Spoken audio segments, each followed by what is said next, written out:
Hi guys, welcome back with me again in the channel. On today's tutorial, I'm going to show you how you can create a directional blur effects in After Effects 2022.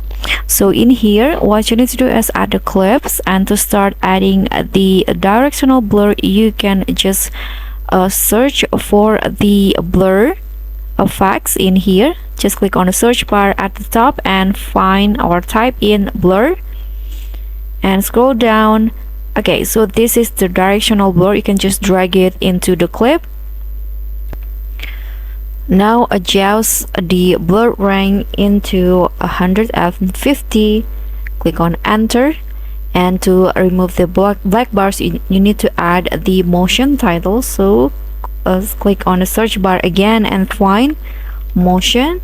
This is the motion title. Drag it again to the clip, and here adjust the output height into around 200 into 400. So I'm going to just go with 400.